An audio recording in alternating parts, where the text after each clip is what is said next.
And international bodies have come under fire for not speaking out against the deteriorating human rights abuses in Tanzania in the run up to the elections yesterday. The Southern African Coalition of Civil Society Organizations listed instances of enforced disappearance, killings, police brutality and torture, unlawful arrests and detentions, restrictions of media and online freedom, suppression of political opposition, and targeting of religious leaders. Yesterday, protests broke out in Dar es Salaam and other areas between demonstrators and police. And now joining us on the line, we are going to be speaking to the spokesperson of Chadema, that's Brenda Rupiah. Brenda, good afternoon, and thank you for joining us on Africa Update. Hi, Lulu. How are you? I'm well, thanks, Brendan. Hope you're doing well. You know, with under the circumstances, despite Chadema being disqualified, did party members go out and vote for another opposition party, or did the members totally boycott the election? Lulu, as I don't know if you guys have been able to witness what has been going on in Tanzania since yesterday. Demonstrations broke out around 11:30. CCM was quite sure that there were no good demonstrations going to happen. We did tell them that we're not going to have any elections if we're not going to have any reforms. They kept, but they were not certain that this could happen. They underestimated Tanzanians. Tanzania has never had national demonstrations. This is the first time it's happening. People are tired. They're saying they want Samia out. They don't want her to be the next president. She cannot run against herself, really, because all the other parties are really CCM underdogs. They're CCM created parties. So Tanzanians don't have any belief in them, and that's why they decided to demonstrate yesterday. And the demonstrations were uncontrollable until like around 1 a.m. We did see the military had to enter they had to go on the roads because the police were killing people.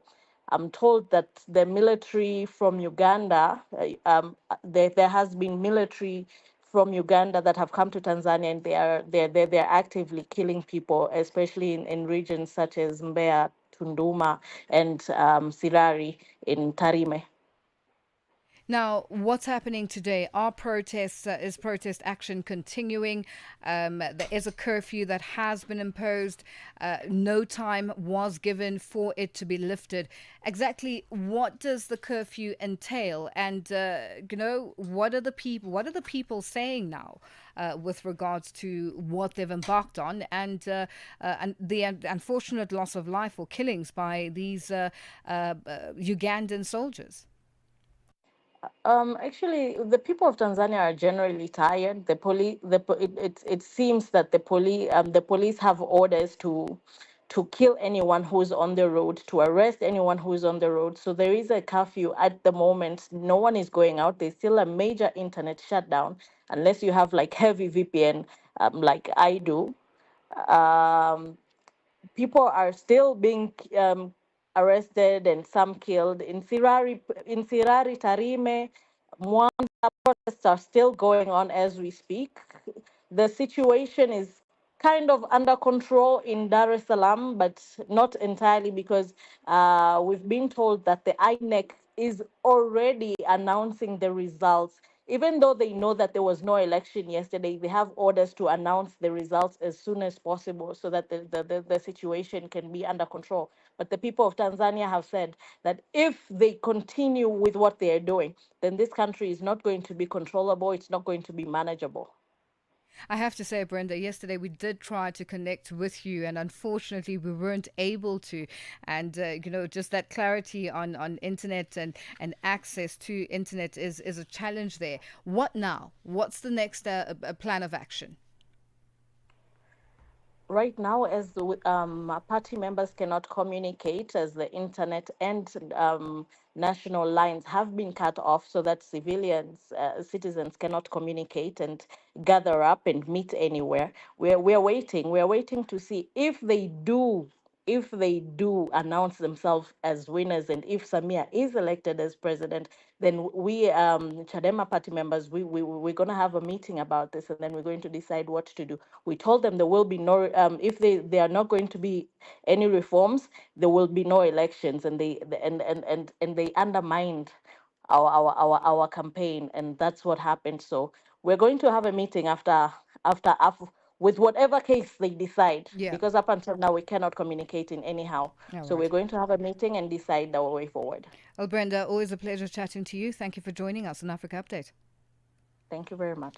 That's Chadema spokesperson Brenda Rupiah joining us there on the line. And live in studio, I have been joined by advocate Sipho Mantula, and he is a Pan-African researcher. And Advocate, it's been a long time.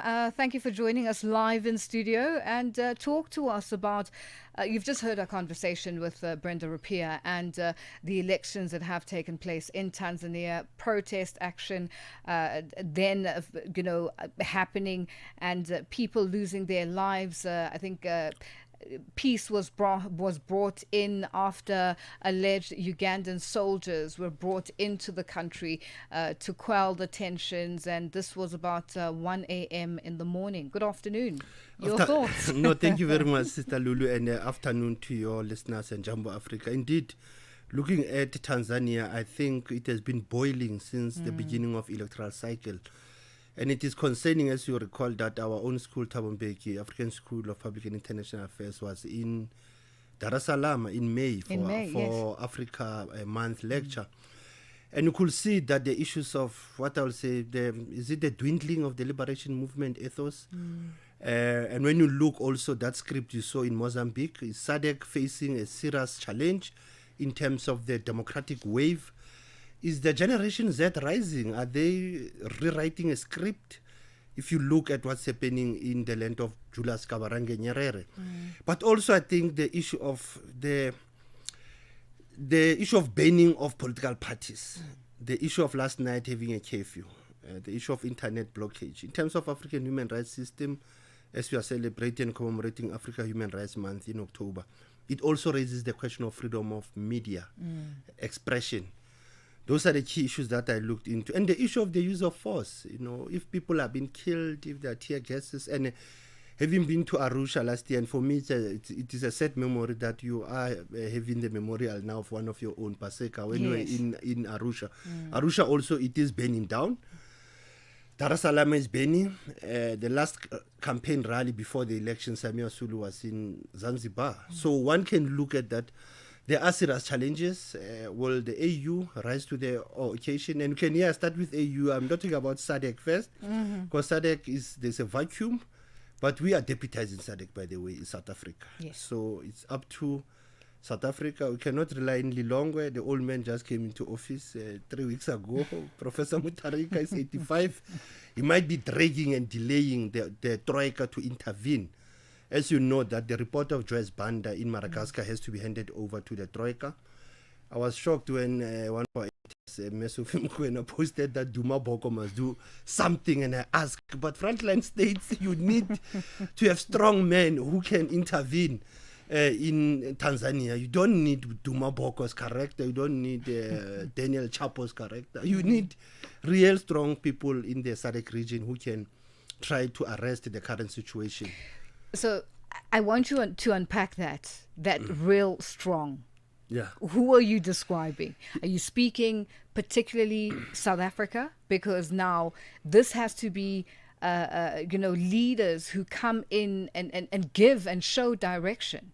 Because as you say, the SADC region is burning. Yeah, there's a vacuum. It's a vacuum. And not only the SADC region, the African Union as a whole.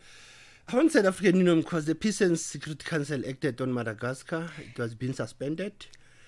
But still, you have a military junta that has come into power. Yes. But with SADC, I also looked at Zimbabwe, but something said, no, withdraw Zimbabwe with the current crisis, what has happened now. We call it Agenda 2030, UN Agenda 2030, Constantine Chiwenga and Emerson Mnangagwa. Zimbabwe was a deputy, was an outgoing chair of SADC. Yes. South Africa is the incoming as a deputy. Now, Malawi and Eswatini, they're in the troika. Yes. You can't trust them. Their politics are a bit low. So the strong man for me is what I'll call a multi-transdisciplinary mediation team, which of is the South elders, Africa. which is led by South Africa. And I'm worried, Lulu, even when Madagascar, you have the intervention of the eminent people, the panel of elders, we must always have a mix of the panel of youth also and women, because they have to ground and connect with those young people who are angry. But you take elders who are 75, 80 years, the Gen Z are already on Twitter and Facebook. They are running the revolution on the digital platform. So we need to understand that current situation. So the strong man also is the strong strong action taken by SADC Troika, like I said. But Yes. The president is in Geneva. He's gallivanting somewhere. So I don't know what to say. For me, I'm honest. To say to you, can Deputy President take action? Can Lamola take action? But for me, is that diplomacy will require that the neighboring states and the member states of SADC and East Africa community, we might have Yes. left East Africa community because Tanzania belongs to East Africa Yes. community. The AU, the current chairperson with the Peace and Security Council, same script. They will send a fact-finding mission. They'll ask for mediation. But we're in a post-election violence Yes. now. Because So- yesterday it was during. Exactly. So now we're in the state of post-election violence. Counting is trickling. And should Chama Chama wins, would it be the Mozambique script again? You'll call a national dialogue? Because the only panacea when you have a conflict is to go back to the national convention or dialogue approach if you have to deal with the current situation of Tanzania. Why is seemingly Africa is burning, especially when it comes to leadership? We look across the continent. We have the issue of Cameroon, 93-year-old president. We have Alassane Ouattara of Ivory Coast. Côte d'Ivoire. Just also won the elections. So there's a lot that is happening, and I feel like there's a lot of Africa is sort of the leadership who are able to do something or intervene are spread thin. Yeah. What should happen now? Because those leaders, apart from the fact that they have their own issues in their countries, Zimbabwe's president needs to step up. Dumabokwe, as Botswana, he also needs to step up, because at the end of the day, he is the president of the country, and decisions have to be made. And we need to be realistic. Why is this happening in Tanzania? Ever since the president, Madame Sulu, Yeah. there seems to have been crisis, and nothing has been done, even during the build-up of the elections. Because what's interesting in most of these incidents is the fact that the young people have come out and said, if this happens, we're going to take action. And once they take action, then it becomes a problem. Everybody seems shocked. Absolutely. One of my insiders in Tanzania, and who's from the prominent family, told me maybe a month ago, and then I think 2 weeks ago in one of the national stations, I spoke about this wave of Generation Z, and for them rewriting an agenda of what I'll call engagement, how to engage, and also raising basic issues. But for me, is that as an electoral law student doing elections a lot, you don't demand electoral reform during elections. That's a very dangerous path. Secondly, you look at the question, as you said, that yes, you have Angola, you have leaders in the frontline states who have to up this game of engaging. If you look at the Peace and Security Council communique on Madagascar, I have been constantly quoting it because I think it is important to all SADC member states and AU. It said that you need to emphasize, you need to address the concerns of the young people in the African continent. So the AU has already rise to the occasion or woken up from their sleep, from their slumber, that you need the young people up here. Because these young people are calling a revolution, and we call them military coups, but others they say it's military revolution. The military looks and it takes advantage when the youth comes in the street. At some point, when you unleash the military, you are pushing the AU to come in with African Charter on elections, democracy, and governance. military coups and overthrowing, and the issue of obstructing electoral process. Again, you need the laws of Tanzania also. You look at their constitution. That's why there was a state of emergency that was declared yesterday. And I lamented on my introduction, why then cut the internet? Because now you are removing the media spotlight on Tanzania. We have observers of AU and SADC. I will urge your show to constantly follow up with them. What will happen? And PT is Malawi that is chairing the SADC election observer mission. AU is there. The observers who are on the ground are able to tell you about the post-election violence that is going on. But probably what we do normally as a former observer, they just fly you out. They whisk you out immediately when there's violence. Is what I was so going to come what to. are you going to observe? This is what I was going But to we come have to. what we call the long-term observer missions, and normally it's coming from security cluster. They stay long. The Europeans have political analysts and economic analysts. They analyze elections on economic projection. We just want to safeguard political power in Africa. That's the problem. That's a syndrome we have. But I have already said that we are going to have waves of protest in this continent and in this region. We should be ready. We should not think of commissions in this country that will come. Commissions will never resolve problems of this country. Also about South Africa, it's going to take revolutionary voices by going to the ballot. And if the ballot is not fair, and also as you know, at our school also we have been lecturing management of democratic elections in Africa. Now, I'm trying to raise you the point of those who are the midwives of political power, which is electoral management bodies. They also found one thing. When you pick up about Tanzania, there's also the question of, but is the Electoral Commission of Tanzania independent? Is it not loyal and biased to the current ruling party? So those are the trends that Africa is going to face if we don't fix the electoral management bodies. And, so now, what should be the plan of action now going forward? You touched on Madagascar. Madagascar's leadership, the president or the coup leader, has basically stated the fact that he's given themselves 2 months to show some sort of deliverables that the youth have demanded. And I asked the question, what happens after 2 months? The response that I got from an analyst was the fact that after 2 months, if there is no change to expectation, those members of government or those ministers will then be removed from their portfolios and somebody else brought in. Do you know? That's quite true. But as you look at Tanzania and Madagascar as they're part of SADC, the main issue is that yes, you might expect Colonel Randranina to, if you look at his cabinet also, he made sure he's got a safeguard. He's got some youth in there? No. He's got a safeguard of generals who are in a major positions there. And having been to Madagascar also, and inside that most of you never knew, Ravalo Manana came to this country and said that South Africa must not allow Madagascar to step up and chair the SADC because something is brewing there, something is boiling. So we have what you call early warning system. Now, secondly, as you said, what should happen? Integrate the Generation Z into administration, train them, try to have intergenerational leadership in Africa, fix the institutions of democracy, safeguard the independence of judiciary, limit the role of the military and police in spaces because it's a democratic space. Redefine probably democracy in Africa. Is it working for us? Is it a real democracy? Are we really dealing with the socio-economic challenges that faces this region and this continent? And having been to Tanzania, like I said before, it's a very sad state. We might look Tanzania as our place where the liberation movement went exiled, ANC, PAC. But the tables have turned. We are in the 21st century and moving towards the 22nd century. We cannot sing the same tune.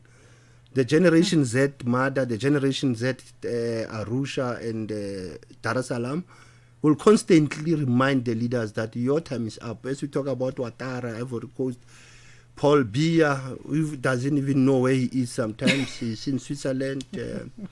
He wants to do like Gabon in the name of the father, the son, and the daughter. So we have a problem. We look at Sudan, the South Sudan. Salva Kiir wants to bring her daughter to become in the presidency. So you have a serious problem in Africa. And I think Sister Lulu, having been constantly on African politics and elections, I'll never give up to always try to say, but once we have identified the problem, what must be done? What must be done? We have run out of time. Very quickly. Like I said, what must be done? Reboot the system, allow the young people to be in power, but train them and allow them. Don't set them for failure. It's the same like women power. When you give women the power, because women are also constituting a high level of electorate numbers, but women are not contesting. Mesamia Sulu might have flipped on John Pombe Magufuli's vision, who was stubborn, if you remember, 5 years ago during COVID. Magufuli tried, but there was challenges that were coming from the West. Samia Sulu, I think the time he started to wear military gear, that's where people were worried. To say, are you militarizing the politics of Tanzania? Yeah. So demilitarized African elections and politics. Allow the media the freedom to engage. Allow the Gen Z, the Generation Z, the youth to express their views. And that's how I think Africa can reboot. And this is the Africa we want. That is Advocate Sipho Mantula, Pan-African researcher, joining us live in studio. It is 12:31 Central African time, and we're coming to you live from Johannesburg in South Africa. Our news headlines up next with Onele Nsinsi. Our CISA, the Association of